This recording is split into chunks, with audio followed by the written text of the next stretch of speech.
Welcome back. We're here with Heather Beer from Valley Christian Counseling, talking about 5 traits of deeply connected couples. My bad.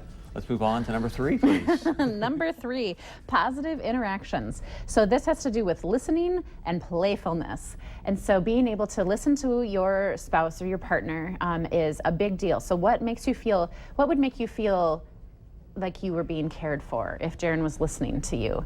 He'd probably turn his body towards you. He'd make eye contact with you. He'd make little, nods and reflect things on like that. Those are important little keys to how all of this works. Turning towards one another. Each one of these steps here, each one of these habits is about turning towards the other person, both literally and figuratively. And so positive interactions, how do you play? Do you have little inside jokes? Do you have little pet, names for each other, or little touches that mean something, or signals, like if you're at a party and you need to go, it's like, whatever the like the little ear the tug. ear pull or whatever.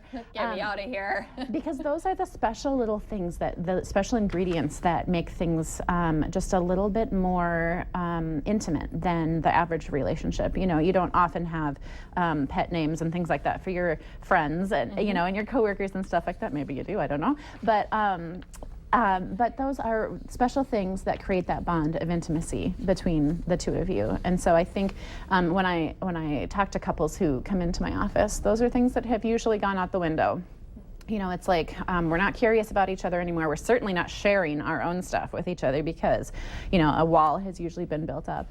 And then there's very little play. There's very little like, I'm going to give you my focused attention, So just all of this stuff just really starts to back off. So the 4th one is actually the one that I usually see sticking around in a marriage when they come in to see me, and that's a shared philosophy. I often talk to couples about, where are you going? Like, what's your trajectory? And that basically means like, what's your philosophy? What are your morals, your values, your beliefs? Because usually people will know that people change over time, but their core philosophy, their core beliefs don't change over time, at least not very much. And so when you marry someone and you think, okay, this is the core of who this person is probably going to stay about the same throughout their life, when it comes to beliefs and things like that.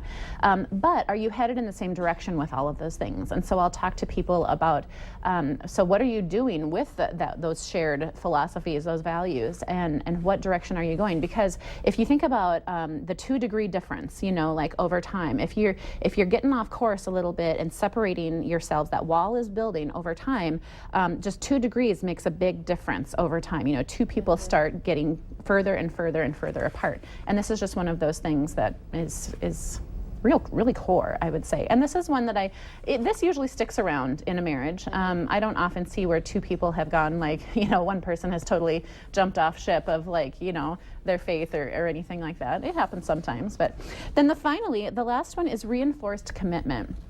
And that's basically, how do you both verbally and emotionally show your partner that you are committed to them? Maybe it's making sure you're not acting in a flirtatious way with your coworkers at a party, or like you're giving them all of you're giving your spouse all of your attention.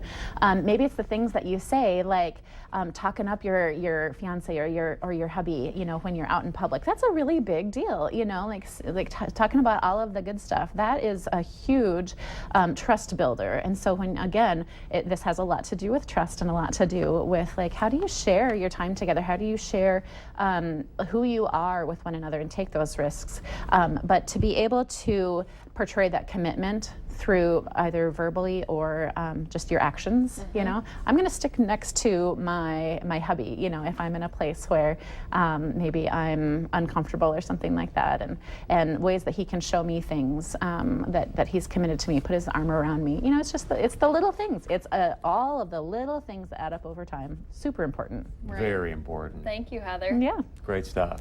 Thanks. Coming up next, Zeus with the Harlem Globetrotters.